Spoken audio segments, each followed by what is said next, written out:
Welcome to Commerce Lexington's General Assembly Legislative Preview. Good morning. My name is Bob Quick, and I'll serve as your moderator here this morning. This is an opportunity for you, our member, to get an update on the top issues facing legislators as they return in January for the 30-day legislative session. The regular session, or often called the budget session. This morning, we have several state legislators representing Fayette County joining us for brief remarks. And because we've had such a great turnout, we're very impressed with everybody's ability to connect in, that we're going to ask that when we get to that point where you have a chance to make a few comments, that you kind of keep those in that 2-minute range. So just give you a little bit of a heads up on that. Then we will hear from our Kentucky State Senate President, Robert Stivers, about the upcoming session. I'd like to thank all of our event sponsors, Kentucky Utility, AT&T, and our presenting sponsor, Kentucky Coal Association. Each business is a strong partner in our public policy process and efforts, and we very much appreciate their support. Let me introduce Tyler White, President of the Kentucky Coal Association, to make presenting sponsor remarks. Tyler. Thanks, Bob. It's great to see everybody. Coach, so I got to give a shout out here to Coach Killian, Timoney, our new elected representative taking over former Representative Stan Lee's spot. Coach, I guarantee you never ever would have thought in a million years that this juvenile delinquent would be having the opportunity to address you as state representative in a public forum such as we are today. So I want to congratulate all of you all. Especially you, Coach, for a tremendous victory in November. As a part of the Kentucky Coal Association, in previous years, we've had a direct correlation in terms of the money that we provided to the state legislature in order to be able to utilize to better our communities through the production of coal. Now, like many industries throughout our state, we take great pride in more of the electricity generation and what that provides for our communities. Over 70% of Kentucky's electricity is produced by coal, and that makes us very economically competitive when recruiting industries and keeping utility prices low, not just for industries, but for people here. And we noticed that when we as public policy decision makers make decisions that go away from affordable and reliable energy, it does impact those that are less fortunate, and it makes us less economically competitive. So it's very important that we recognize the importance that coal plays in our region. Every year that we've been a sponsor here, I'd like to do, one more thing, and I'll take the liberty as presenting sponsor to do this. So read a poem, same poem I read last year. As serving in the United States Marine Corps, I think it's important as we enter this time of year that we reflect on the reasons we have, the freedoms we have. These freedoms that we have do not come free, and it's very imperative as a nation, as a state, and as elected representatives, we do not let that freedom be taken away or compromised in any way. So I'll leave us with this. It was the night before Christmas. He lived all alone in a one-bedroom house made of plaster and stone. I'd come down the chimney with presents to give and to see just who in this home did live. As I looked about, a strange sight did I see. No tinsel, no presents, not even a tree. No stocking by the fire, just boots filled with sand. On the wall hung pictures of a far distant land. With medals and badges, awards all of a kind, a sobering thought soon came to my mind. For this house was different, unlike any I'd seen. This was a home of a United States Marine. I'd heard stories about them. I had to see more, so I walked down the hall and pushed open the door. And there he lay sleeping, silent, alone, curled up on the floor in his one-bedroom home. Was this the hero of whom I just read, curled up in his poncho, a floor as his bed? His head was clean shaven, his weathered face tan. I soon understood this was more than a man, for I realized these families that I saw that night owed their lives to these men and women who were willing to fight. Soon around the nation, the children would play and grown-ups would celebrate on a bright Christmas day. They all enjoyed freedom each month and all year because of Marines like this one lying here. I couldn't help wonder how many lay alone on a cold Christmas Eve in a land far from home. Just the very thought brought a tear to my eye, and I dropped to my knees and I started to cry. He must have awoken, for I heard a rough voice. Santa, don't cry. This life is my choice. I fight for freedom, and I don't ask for more. My life is my God, my country, my core. With that, he rolled over and drifted off to sleep. I couldn't control it. I continued to weep.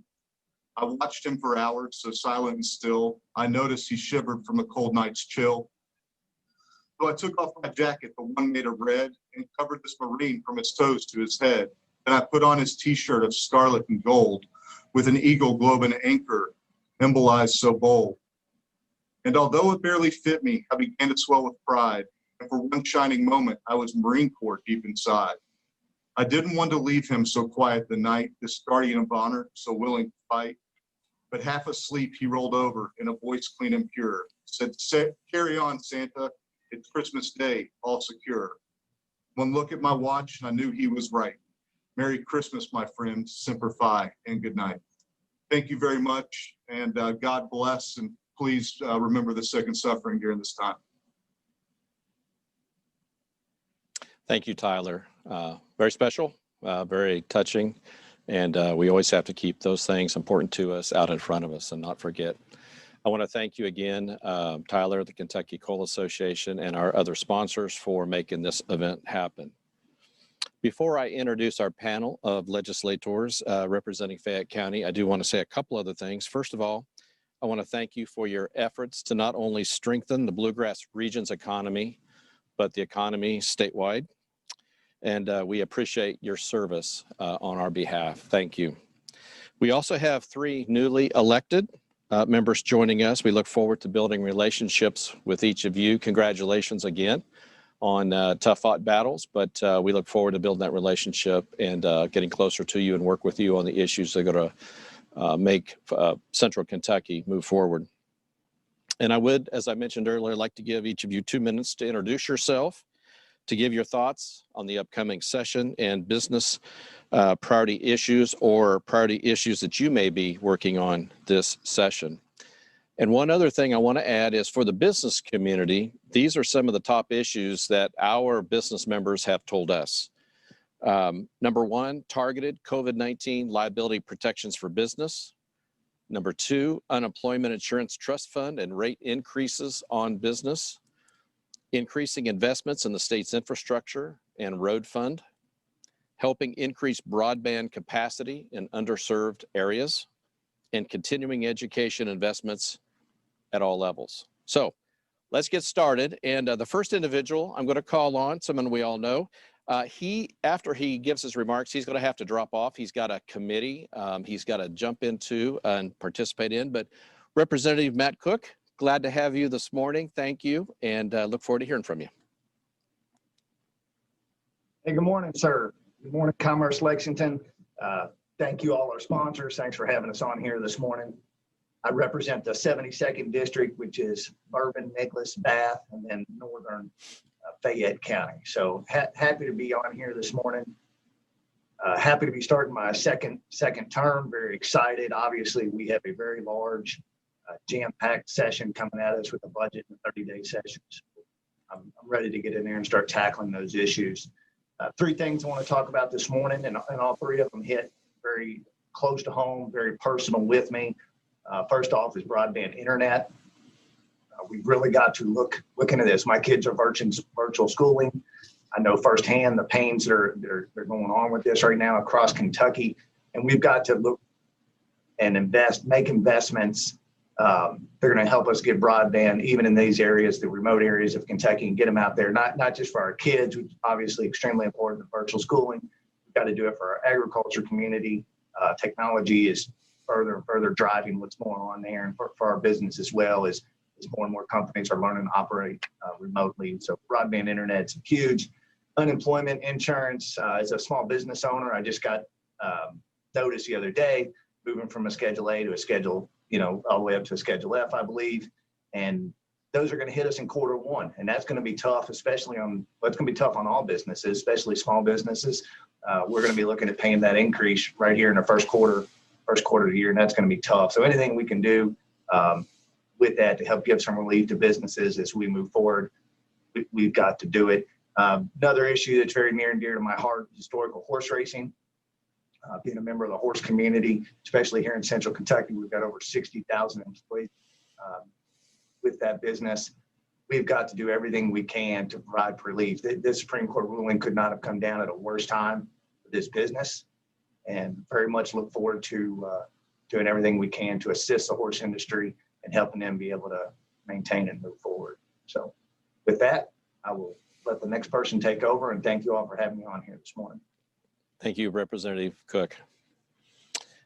The next person to speak is Representative Phillip Pratt, who represents part of Fayette, Owen, part of Scott, and he is chairman of the Small Business and Information Technology Committee. Good morning, Representative Pratt. Glad to have you.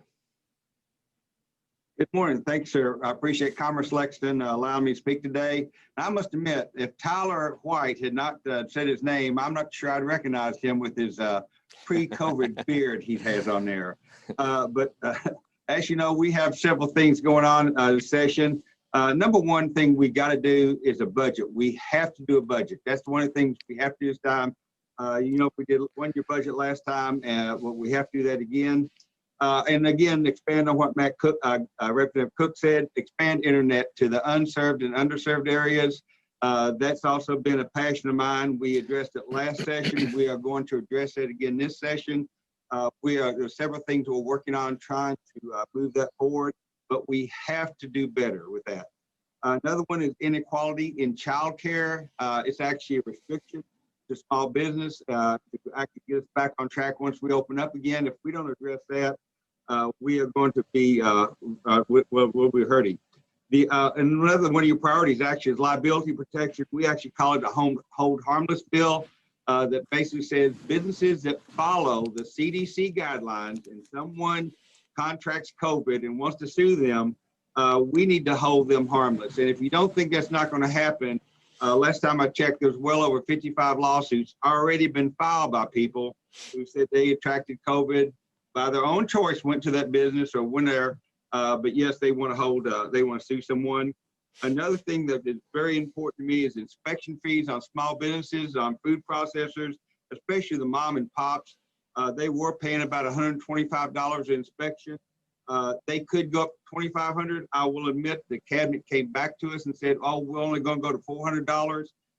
They don't understand it. A lot of these companies don't do $400 a year. So that is that's one of the things we definitely got to take up and we'll address also. Last but not least is unemployment.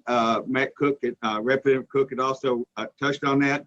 Myself, actually, I own a small business.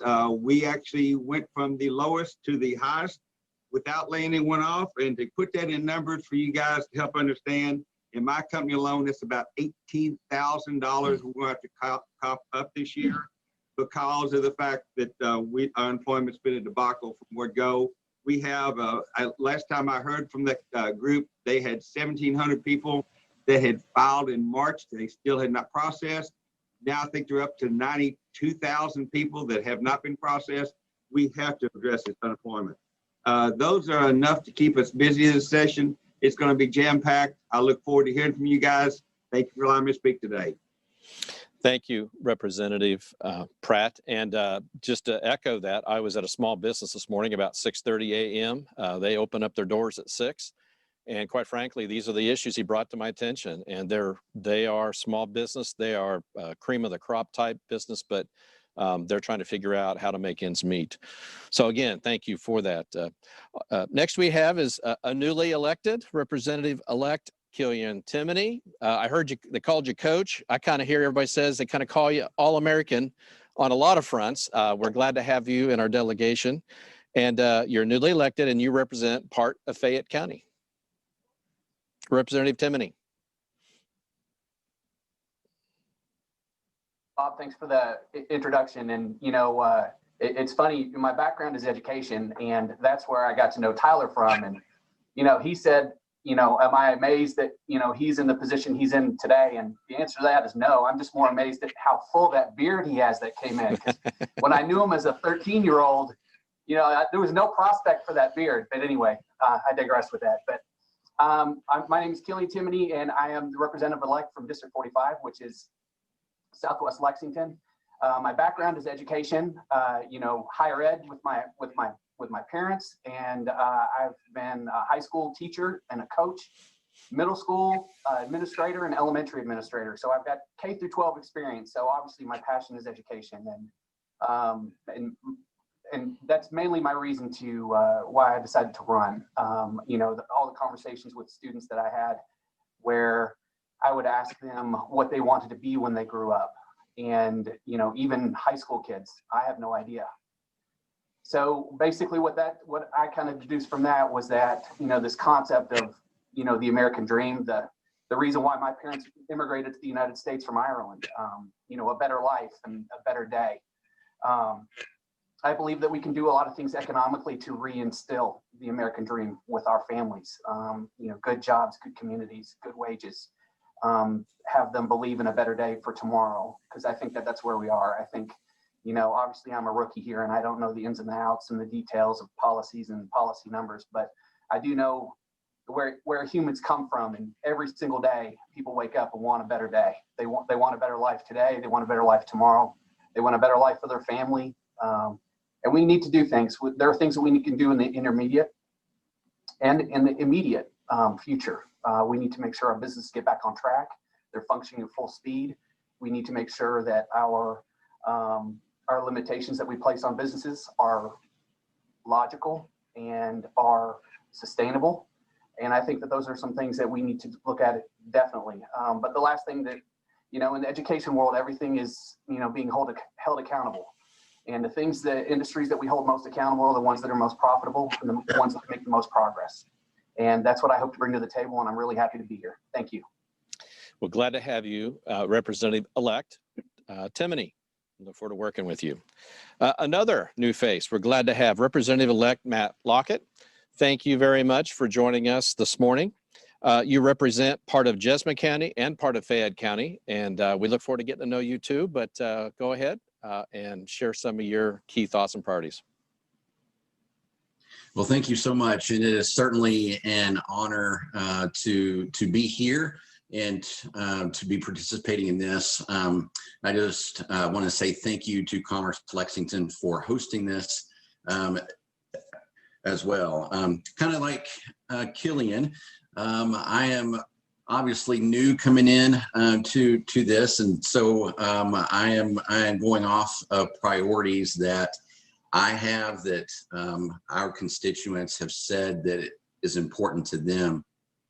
And one of the things that I hear a lot is that obviously our economy is struggling because of COVID, because of a lot of different factors. And I really want to see our economy back open. I want to see our businesses open responsibly and safely.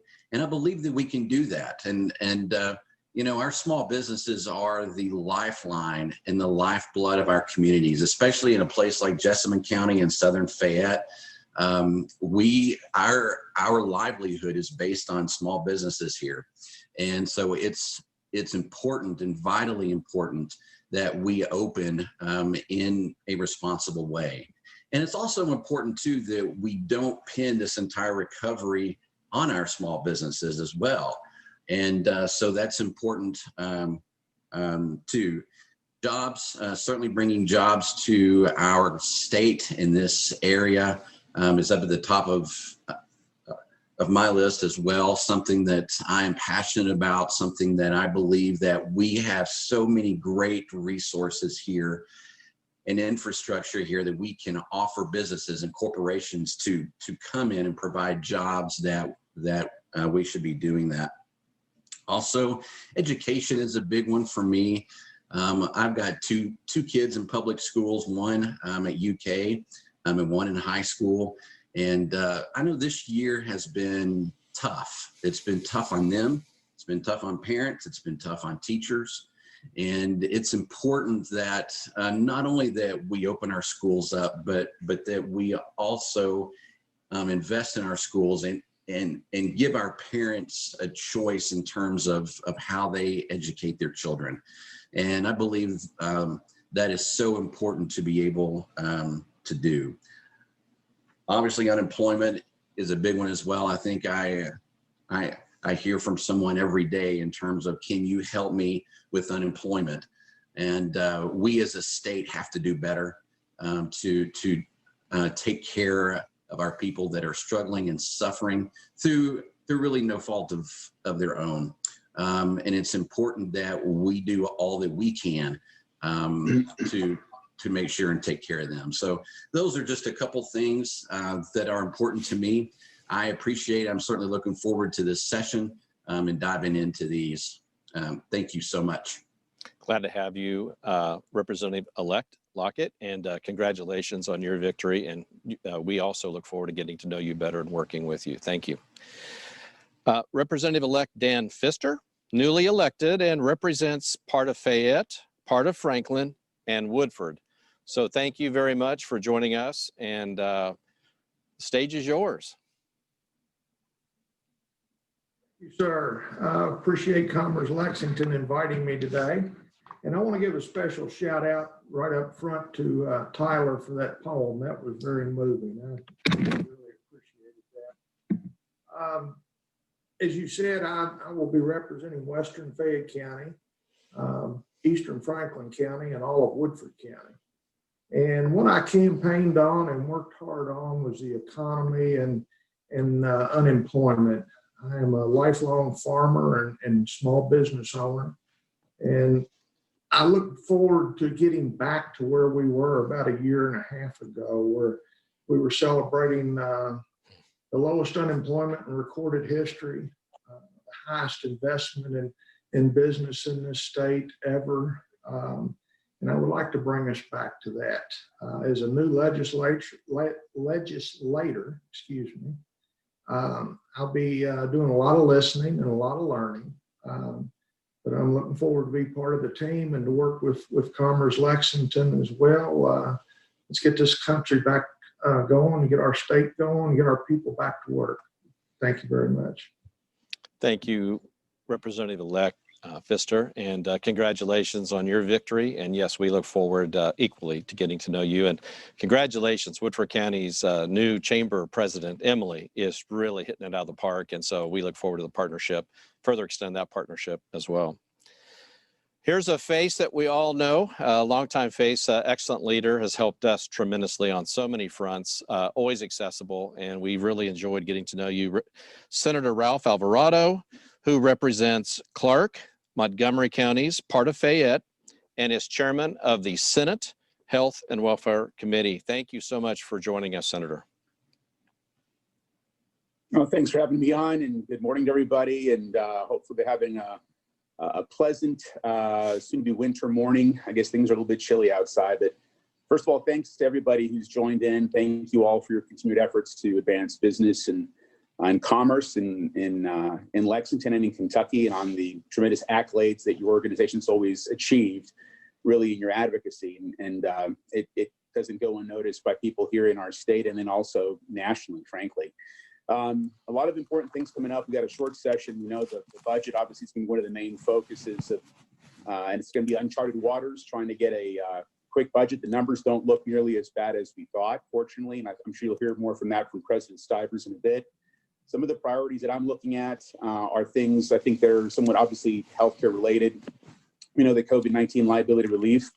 We need to have some of that this year. Every effort we've ever made when it comes to liability reform in this state has been shot down by our Supreme Court and deemed to be unconstitutional. And so every year I file a bill that would give the General Assembly the authority to be able to set caps either on non-economic damages or, you know, on other kinds of alternative methods of dispute resolutions.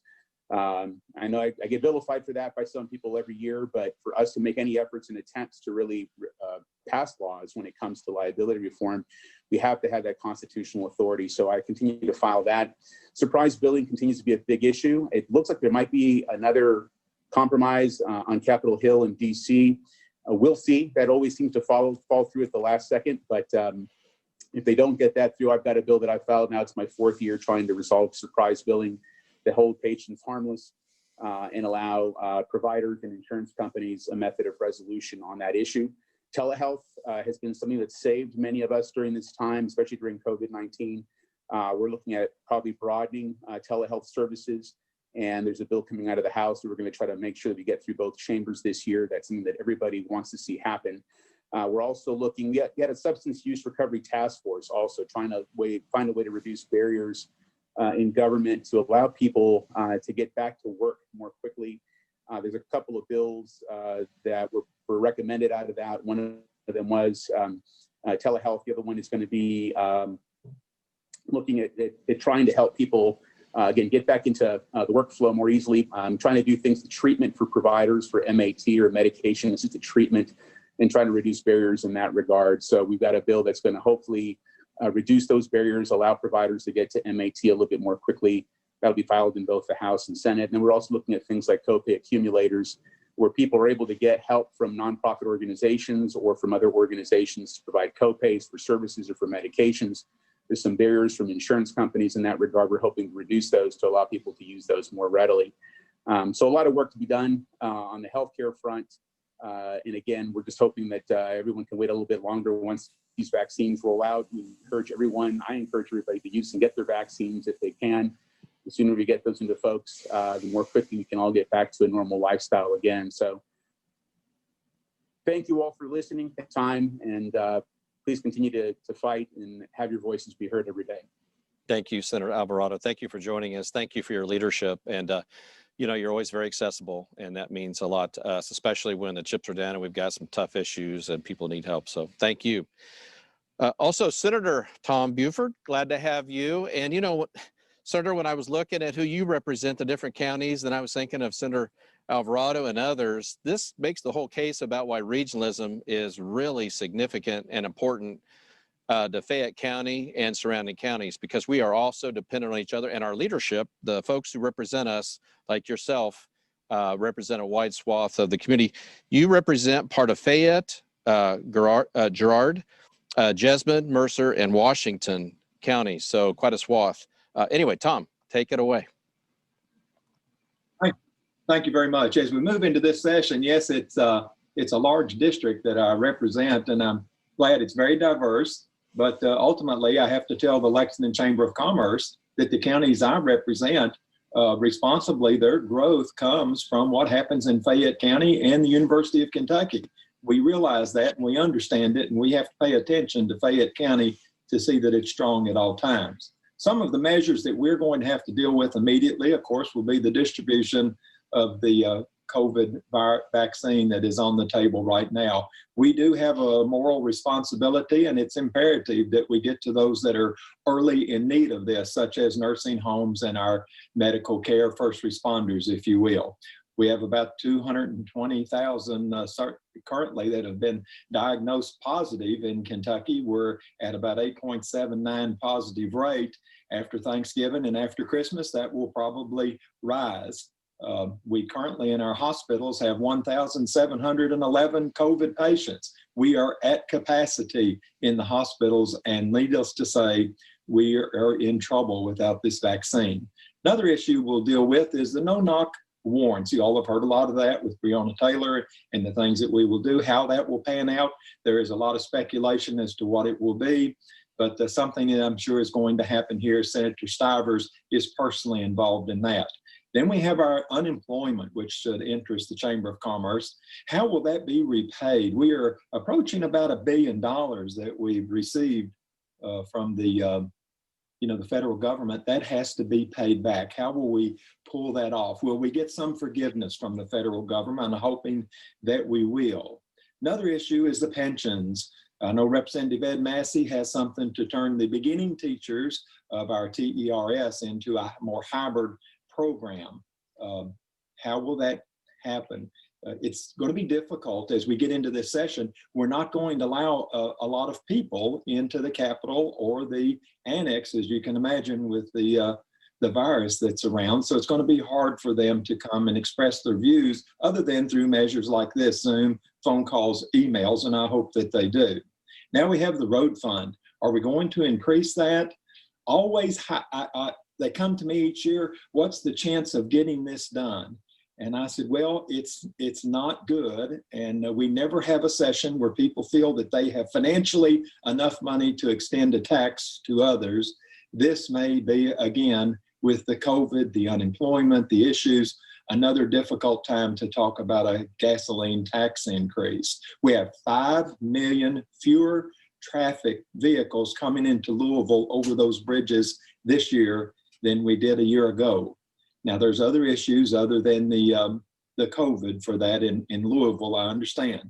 We've got to deal with a bridge in Northern Kentucky. Will we add another bridge? Well, it looks as though, I guess about 3% of our total economy in America travels that bridge. Do we have an obligation to fix that situation? Yes, we do. How will we do it without tolling the bridge? I don't know, but those in Northern Kentucky are fast and hard. I think Senator Chris McDaniels, chairman of our A&R committee, is trying to work out details for that right now.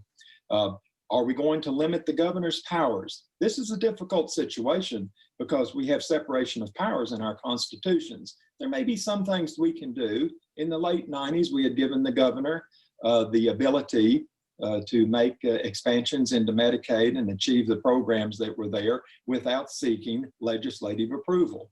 We can reverse that through a statute if we so choose. And again, I'd like, of course, to thank the coal industry for putting us on this format today.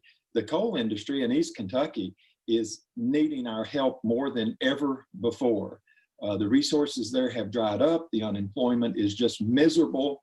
And we still have about 26 billion tons of coal down there, but does it have any value? Do we need to go back and give some relief to those that are paying a mineral tax right now, as there's probably no value in the ground for many, many years to come? Companies that want to locate in East Kentucky, we're having a hard time making promises to them because we just don't have any resources down there. We need to find manufacturing jobs, and we're talking about welders, electricians, plumbers. We need to find manufacturing jobs there that will put that area back into an area that they can have some unemployment. Natural gas has become so cheap today that it's just impossible to mine the coal out. Now, another issue, we have education. What are we going to do on education, or will we do much of anything? Currently, many say we don't spend enough money on education, shall we say K through 12, the SEEK formula. But we rank about 30th. Yeah, that's not good. That's not a good position in spending. But remember, most states add to that number that they fund into education their health care and their pension monies. We do not do that. When we add those in there, we become extremely competitive with the other states around the nation, probably putting us in the top 16 or 17th area of education spending. We take in about 11.9 billion. We spend over 5 billion on the K through 12. We spend 1.1 billion on higher ed. And then on the other hand, we spend 2.061 billion on our healthcare needs for Kentucky, Medicaid, if you will. That does not leave much for us to deal with in this session as far as an appropriation, even though we are going to open the budget. So we have to be very careful. And we have, perhaps we may show a surplus of about $467 million when this fiscal year closes. But remember, we need a rainy day fund of closer to 500 million. I can go on and on with the issues. Wow. We will have more issues than we will have answers. But I thank you for this time. And Bob, thank you, the Chamber of Commerce and the coal industry for this. Thank you very much, Senator Buford. Thank you for your accessibility and your leadership as well. I got to keep pushing us forward here. And when I came to town, Reggie Thomas, now Senator Reggie Thomas, was one of the first people to greet me. He represents Fayette County. And Senator Thomas, give us a couple minutes here, if you would. Bob, it is always good to talk with you. And it's just good to see you again. And you're looking so well. Thank you. Bob, obviously I can't say all I want to say in 2 minutes, as you well know, but I will limit my remarks to 2 minutes. First of all, I want to congratulate Representative Timoney, Representative Lockett, Representative Pfister on their election. As all of us know, the hallmark of American democracy and what makes us the greatest country in the world is that we honor and respect our peaceful transition of power. And the election is over. The people have spoken. And Representative Timoney, Lockett, and Pfister are going to join the rest of us in the General Assembly. And so I extend my virtual handshake to them, welcome them to the General Assembly, and say that I am willing to work with them and look forward to working with them as we attempt to move our legislature forward and the state forward. So congratulations to the three of you. Bob, it comes as no surprise to anyone listening that I have a different view of where this state should go. You know, Bob, you're right. You and I have known each other for 20 years. And as we've seen, where Fayette County has prospered the most, and what has made Fayette County the strong county it is nationally, is its investments in government, in enterprise, and in education. And I think that's where we should go. That's the focus. This state and this county has not benefited, Bob, from lowering taxes nor liability protections. That is not the way to grow our state. That's not been the way to grow Fayette County. And we do best in terms of growth when we invest in education and we invest in capital projects. That's what's made us Fayette County strong, and that's where I continue to put my energies going forward. We do need to put more money into education. Tom was going in that direction. I want to tell Tom we need to go in that direction stronger. State universities still have not gotten an increase in their appropriations since 2008, making us last in the nation among states in investments in higher education. And we will do more, Bob, in broadband innovation. Over the last 3 years, I've seen a lot of committee that have beat up on Kentucky Wired Network, but Kentucky will only expand and grow to the extent that we get broadband access across the state. And that's what we're going to do here in Kentucky. And that will make us a stronger state. I hope that's 2 minutes, Bob.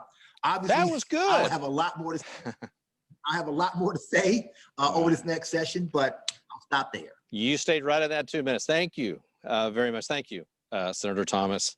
And now it's my honor to welcome President Stivers. Thank you for taking time to be with us. On behalf of the Central Kentucky business community, I'd like to thank you for your leadership in the legislature. President Stivers has been working hard on COVID-19 liability protection legislation. And Senator, I tell you, this is one of those we got to get right. And I know you are working extremely hard on that. We look forward to your update on this issue and other top priorities for the 2021 session. So what I'll do is give you a few minutes. If you like, you can make some overarching questions. And then I've got questions that our members we're hearing over and over that I'll ask you. So go ahead, Senator Stivers. And again, thank you for being with us. Hey, thanks, Bob. Appreciate the opportunity. I do want to say one thing about Tyler White. I'm not sure if people can see the image over my right shoulder. That's my son, who's a 21-year-old Marine who will be spending Christmas Day somewhere else other than in his hometown. And so I appreciate what Tyler said. I'm going to be real brief because I think you all probably want to ask me questions instead of me speaking to you all. But 3 things I want people to understand. This is a 30-day session. We have certain days that we have to convene, certain days we need to take off, and then by Constitution, we will be adjourned on the 30th day of March. So half of the time that we have, working time that we have to deal with the issues. And I'm going to be real clear and real frank about things. I'm not very thrilled about the decisions and the way the governor has handled the COVID issues. A lot of different things out there, but I will say this. Last year, he and his budget staff, John Hicks, Rocky Atkins, along with both Republicans and Democrats, came together and created a budget document that was the fairest, best, most objective document we could come up with with the data we had. And I give the governor's office credit for that. And I give my counterparts in both parties in both chambers credit for the work we did. So we only did it for 1 year. And now we've got to come back because we didn't know what type of data we would get. We didn't know how our economy would respond. We didn't know what the federal government would do. And we've seen that. Now we have some history, we have some data, we know fairly well, to the extent we can, the direction of the country and how our economy is performing. So we're going to craft a budget in a 30-day session for the next 1 year. And this is the first time that I've ever dealt with this. You had Tom on here a few minutes ago, Tom Buford. I don't think he's ever seen anything like that. He is now the second longest serving member in the state Senate. I think I'm actually third now. Maybe that's why I decided to grow a beard, or at least for right now. But so we've got a 30-day session, a budget to deal with, and it's been touched on. And Andy knows this. Andy Johnson, you're all one of your legislative liaisons. We're going to have a very narrow window for people to participate, not because we don't want people to participate, but we have to take the necessary steps to protect our members, our staff, and that transient population that will be coming to and from Frankfurt. So we will be limited. We spent quite a bit of money with, again, the assistance of the CARES money to upgrade our facilities where people can remotely participate better than they have over the last few months. So when you see these parameters of 30 days, a big issue item, the budget, which I always call the ultimate policy document, and COVID protocols, we're going to have to be very strict and very disciplined in what we do. And probably, and again, this is a little inside baseball, but Andy will be able to explain it. We're not going to have traditional rules as we've had in the past. Bill gets introduced, it's then referred to committee. And then if it gets a hearing in committee and comes back out, then it's then sent to the floor or held to be sent to another committee. That rule is going to be gone. If a bill is introduced, it does not have to be referred. It can basically stay in a dormant state. And we want our committee chairs to really focus on just a few bills. Our committee meetings are only going to be 1 hour long. And so we're going to have a very narrow session because of the three things I've talked about. I know a lot of other things have been discussed here among the members. I have a lot of comments I could make on them, but I think the better thing to do, Bob, is to turn it back to you to see what questions your members may want to ask of me. Well, I can tell you right off the bat, we hear it every day. And I mentioned a meeting with a small business this morning, and it was in their top two. I think it was their number one issue, that and the taxation issues that they see coming for them. But liability protection, there is just a lot of concern out there. So I know you've been working very hard on this. As I said earlier, this is one of those we got to get right. And I would be open to your comments on that issue. Okay, yes, you know, and I think, again, I keep using Andy Johnson's name. We have been having kind of roundtable discussions with the chambers from all over the state, the school boards, superintendents, restaurant association, retail official association, all types of small business entities, nonprofits, to look at hospitals, doctors. So we have gotten a bill and it's ready, it's finished, that we've been having meetings on that would basically do two things. One, if you are part of a governmental solution, the sovereign immunity umbrella would extend to your entity, manufacturing sector, company. And two, if you are within the CDC guidelines, World Health Organization guidelines, the coronavirus task force guidelines, your liability and you are operating within those guidelines, then we're going to restrict your exposure. Now, I can't say that we can totally keep lawsuits from being filed, but we can definitely give you the ability to defend yourself. Now, I want to explain, I think the second is a little easier understood. So if you are a school system and you're following all the protocols about distancing, masking, sanitizing, if you're a retail business doing the same thing, a restaurant, a hospital, and a hospital is kind of interesting from another capacity. You should really have restricted and limited exposure. We've got a bill draft on that we've worked with all these groups. I think it's going to be ready for distribution this week. We've also been having discussions with the House because they've been working on some things, and hopefully we'll be able to come with something that does well. The other part of that, the manufacturing process, and this is really key. Toyota, the Distillers Association, General Electric, they went beyond their normal processing or manufacturing. Toyota built the mask. GE was doing ventilators. The Distillers Association was doing sanitizer. This is not the normal course of conduct and normal manufacturing process, but they were doing it in conjunction with and partial from a request from both state and federal government to help curtail the spread of the coronavirus.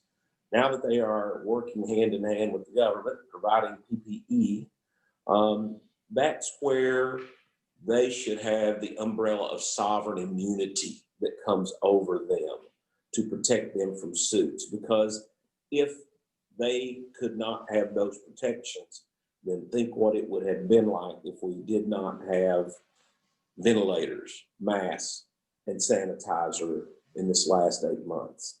So we have been very thoughtful. A lot of people have had input on this, and I can't think of all the individuals that have had this. Gene Bird from my staff has kind of been coordinating it, and I've been intricately involved, but I think Robbie Mills, we sat down and went through the bill with him, will probably be the sponsor of the bill this session.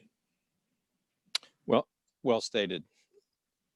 The state budget obviously is the priority for this session. Can you give us an overview of the budget process, revenue challenges? I know you touched on this a second ago, but the revenue challenges and what may Senate budget priorities be? And then to follow up with that, have you been in conversations with the governor about the budget and CARES funding? Yes, sir. Let's kind of put on. Hey, Bob, look, this issue about liability protections in conjunction with some other people talked about it, unemployment insurance. You want to talk about a camel carrying a lot of straws around on its back. Our small businesses are those camels. And that's why it is imperative that we get these small businesses, Main Street USA, back open. And UI, again, we've pushed the governor to restrict future exposure by using less of the unemployment insurance, potentially pushing some of the CARES money into the fund because we don't want another straw put on that camel's back. And the reason we don't is that our economy, our revenues, the ability to pay for school, pay for police officers, fire protections, our universities, our social workers is directly rated to have a strong tax base. And you can't keep pushing people out of business and expect that we're going to have the tax base to do everything we can do. Somebody mentioned earlier that the revenues look a little bit stronger. They do. And the reason they look stronger is because they've been artificially inflated because of all the money that has been pushed into the system by the federal government. But we all know that they can't continue to borrow and borrow and borrow. And I applaud Senator McConnell. I'm not just doing it because he is of my party and we know each other and have been strong supporters of each other. But the federal government can't continue to keep borrowing. Anybody in the business sector knows that at some point in time, you've got to pay the bills. But because of so much money that has been coming in through the unemployment insurance, the one-time payments to individuals under certain levels. I think it was $1,200 per person and $500 per child per household. This allowed money to go into the system to purchase things. Our sales tax has been really strong. And thank goodness we did the Wayfair fixes a few years ago, because a lot of the sales have been remote sales. And we didn't capture that area, which was unfair to local businesses who didn't have a particular site in the state of Kentucky. So that's what's driving our economy, is this artificial money that's being put into the system by the federal government. Our state withholdings on income, we're seeing stronger than expected, and that's because the dollars that have been put into unemployment insurance. But again, if the federal government draws back, I'll quote my good friend David Givens, we won't be gliding into the runway on the airport, we'll be crashing. And so that's what you have to think of, and that's why it's imperative that we've got to get our businesses up and running, because the federal government cannot continue to artificially prop us up much longer. Your interactions with the governor, have they been around these same issues, and what's kind of the tone there? Look, as I said earlier, I think the governor could have handled this a lot better. You know, schools, in my opinion, should be back in session. The CDC, the Coronavirus Task Force, UNICEF, Dr. Fauci, they've not proven, they don't have any data. Nobody has any data. In fact, they say it's the safest place for our children. And on this moratorium for paying, you know, we should have done means testing there, Bob. Truly, we know this is real. We know we need to take precautions, but there should have been means testing. Somebody who was inadvertently, or not inadvertently, they were impacted negatively because of coronavirus. Yes, we all know that we needed to give them a break, but those individuals who are making as much money in this time shouldn't have the ability just to not pay rent, not pay utilities, not pay mortgages. It's going to create a really tough problem for us down in the areas as we go into the future, because a lot of these people haven't put the money away, but they still owe it. And so it's going to be tough on entities. And that's where the biggest disagreement between the governor and I have come across, because he's had no discussions as it relates to this area. But in all fairness and all respect, as I said last year during the close of the session, we all came together and created a budget. We've had a couple of good discussions with him, been very open about kind of priorities, how they've managed. I wish this had happened a lot longer, but they have been, and his staff. And I can't say enough about Eric Friedlander, Rocky Atkins, John Hicks, Mary Noble, many names which you all know. They have been very good to work with, but for some reason, there has been some type of hedge of protection around the circumstances related to coronavirus and what the governor's protocols are going to be. But we have had good discussions, and we have a pretty good understanding. And based on letters, and I think you've probably seen them, your groups have seen them, the governor is committing to put more money back into the UI fund so those assessments won't be as high. I think Matt Cook was the one talking about that. So from that perspective, I give him credit on it. We've had those good conversations. We've been doing on a fairly regular basis here in the last 2 to 3 weeks. So I think we're in a good position. We have a framework for when the governor will produce his documents to us based on what they have seen, what they are hearing, where they have spent money, where they have saved money, where they may need additional money. And then hopefully we'll get it very soon. And we give him access to our staff with total confidentiality, so we don't know where he is and should not at this point in time. But hopefully between Christmas and New Year's, we will start having the transition of information from the governor's office to our LRC staff. So again, I'll be critical where I think it appropriate, but I will give them accolades and compliments where they have done things that I think are good. And from the perspective of working on the budget, we've had pretty decent dialogue. Well, let me take a little bit further down the COVID-19 road here. So the State Unemployment Insurance Trust Fund, scheduled rate increases on businesses are a concern for many employers. And again, this was the heart of the issue I had with this very small employer this morning who said, you know, Bob, we can squeak by, but he goes, I know my neighbors, I know my other small business colleagues. He goes, they can't. So there's a concern by many employers. Can you provide an update on how the legislature may approach the issue?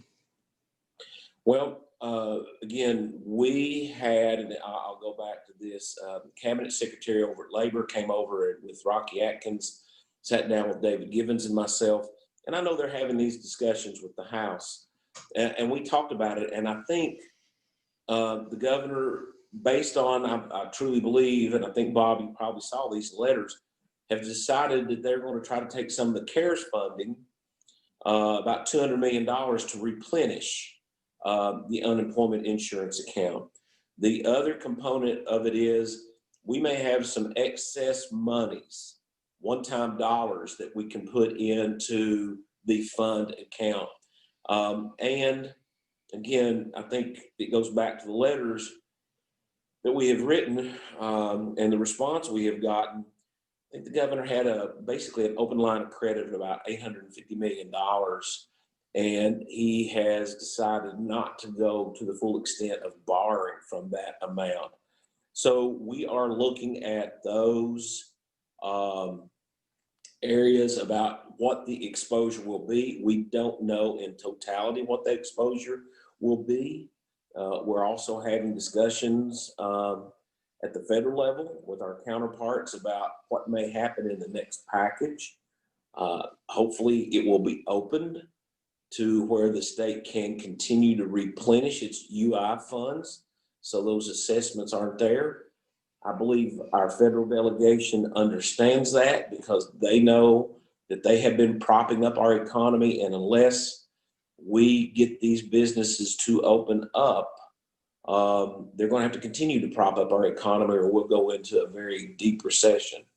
So that's kind of, and I wish I could be more specific, but it really depends on what monies become available when we start to budget and we know what the closing of our books will look like at the end of this fiscal year, which will be June 30. Well, let's talk about another potential tax. What's the likelihood the Senate would support an increase in the gas tax or other reforms to how we fund the state's infrastructure? Well, I've been discussing that with a lot of people. And I'm going to say this, I don't know if people have seen the articles, and I've been distributing them around. I think the most capitalized company in the automobile manufacturing realm right now is Tesla. And people are like, why Tesla? They're really kind of small. It's because of the technology. There's no doubt that we're going to have to reform our whole mechanism for funding infrastructure. Reason being, we're going to more hybrid vehicles, more electronic vehicles. You see California and their governor saying, I think 2030 or 2035, no more gas-fired engines. You look at Europe, and the young people are out Fridays for Our Future protesting carbon-based fuels. And so and you're hearing Ford, the other companies going to lighter weights, converting to that type of electric vehicle. I still haven't figured out how they're going to charge their vehicles. Hopefully Tyler's got that one figured out with the Coal Association, and we can do some more work in that area, especially with clean coal technologies. So we're going to have to figure that out, because I think in 2024 or 2025, they're saying that's the tipping point where electronic vehicles will be just as economically feasible in a straight out purchase price, dollar for dollar, versus a carbon-based gasoline-fired engine vehicle. So you start thinking about that when it becomes, without any incentives, just as cheap to purchase as our cars are now, and as they are fueled. That means more people, and the projections are think we've got about 4,000 or 5,000, but we may have as much as 500,000 cars by 2030 that are purely electric. And so we get no gas tax off of those. So we're gonna have to figure that out. And in this transitional period where we have big items like the Brent Spence Bridge and the 69 Bridge, and it's really not the Brent Spence Bridge, it's a companion to the Brent Spence Bridge to alleviate the flow off of it, to remove some of it from that. But we're gonna have to do that. I think most people know that we're gonna have to do it. It's just becoming a question of what it is, what mix is electronics, hybrids, assessments that is equivalent to the road wear and tear for an electronic vehicle as it relates to a gasoline fired vehicle that pays a tax every time it goes to the pump. And there's been a lot of good discussions. Again, I'm gonna call it the way I see it. Secretary Gray, former mayor, has been really good working with us on this, and I can't give him enough compliments about the way he has worked with us. And I'll also say Secretary Chow, Todd Inman at the federal level have been very good about getting us a lot of information. So I think something's going to happen. What it will be, I do not know. Cabinet Secretary Gray was with us recently, and we talked about a whole variety of issues. And one that we had to talk about, most people don't think of the I-69 bridge as being impactful for our economy in central Kentucky, and that's not the case. It's very impactful, and that bridge is another necessity. So, you know, the automotive industry is one that's very dependent upon that and that expansion, that bridge, but the expansion for the economy. Let me jump to another issue here that we've heard brought up several times. We all are experiencing this. Broadband access is a very critical issue. The pandemic has made it very clear that this is an essential infrastructure piece for work and school. Will you see any legislation or budget items this session addressing this issue? And for example, incentives for the private sector, companies to make last mile investments, or another critical issue, state approach to updating the data that gets sent to the FCC for more accurately reflecting speed and service? Yeah, Bob, I think we here, you and I today, and the group that are on this meeting or in this meeting is indicative of why we need to invest in our broadband. Maybe more so than that, and I'm making some little notes here to respond.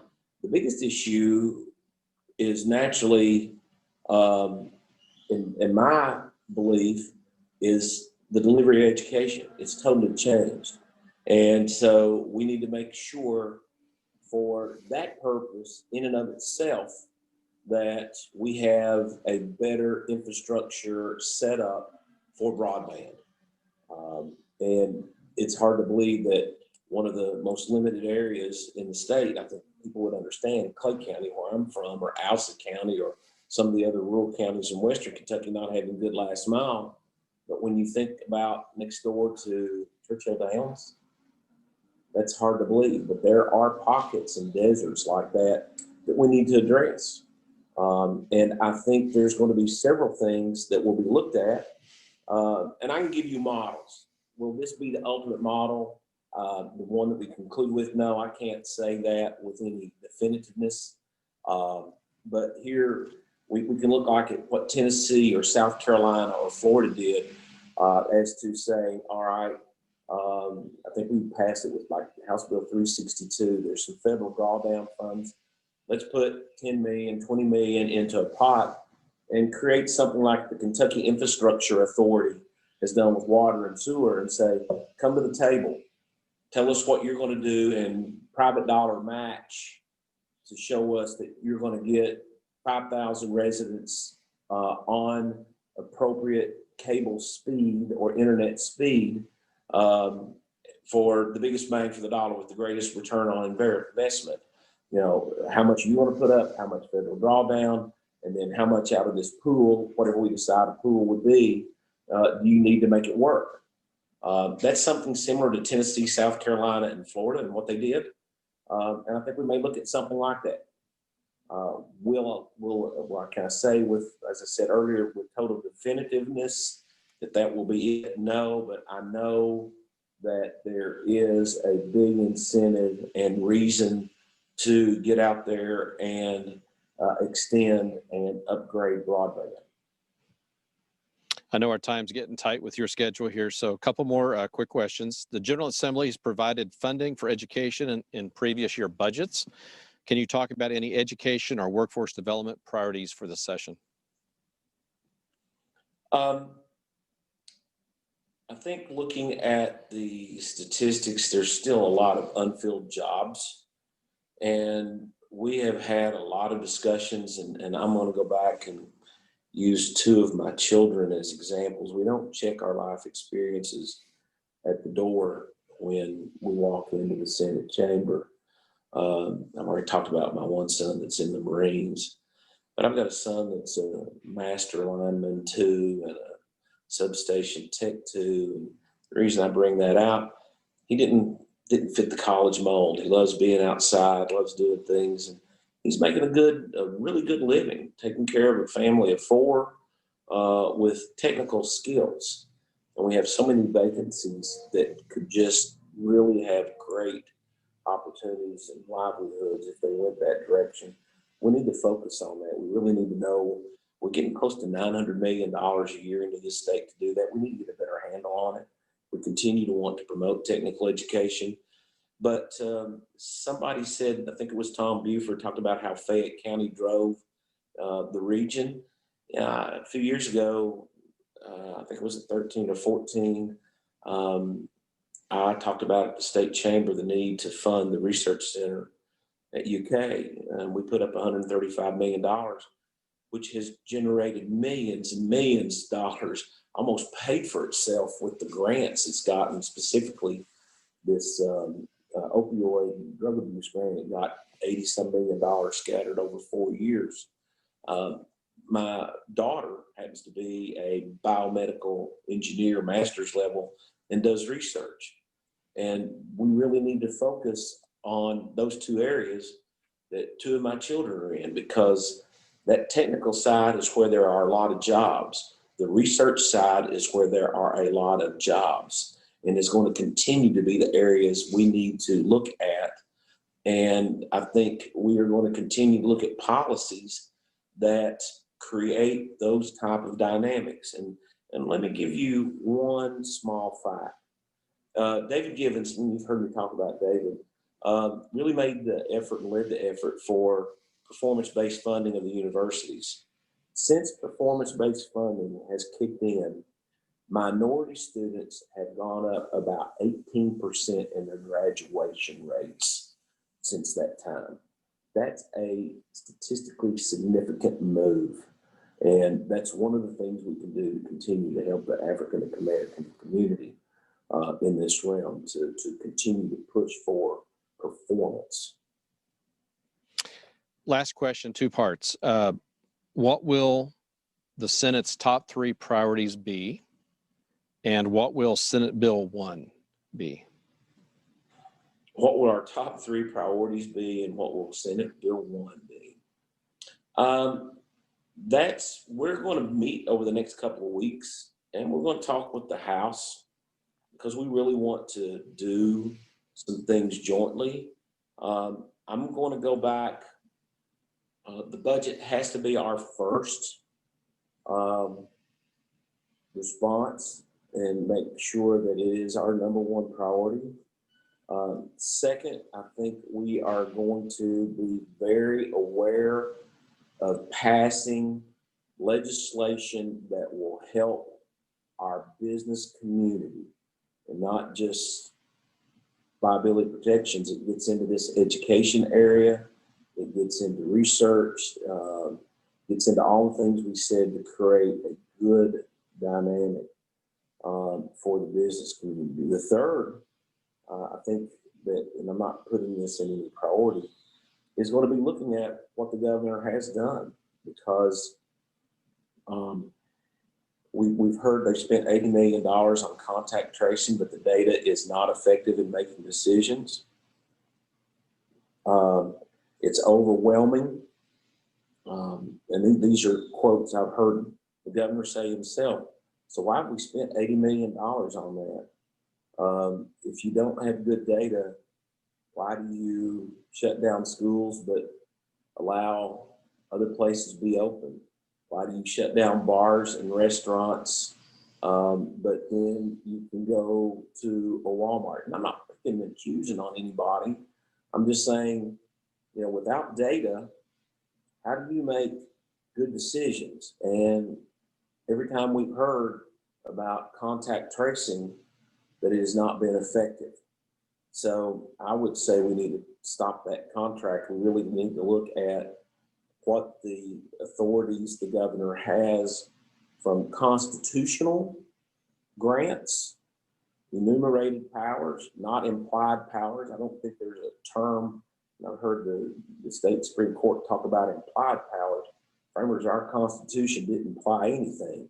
They put it in there as specific grants of authority versus statutory grants of authority, which is what the governor is currently operating under. And I will say this, a governor, the entity, the institution of the governor needs executive powers. There is no doubt that that has to be had because you have to have one person running the show.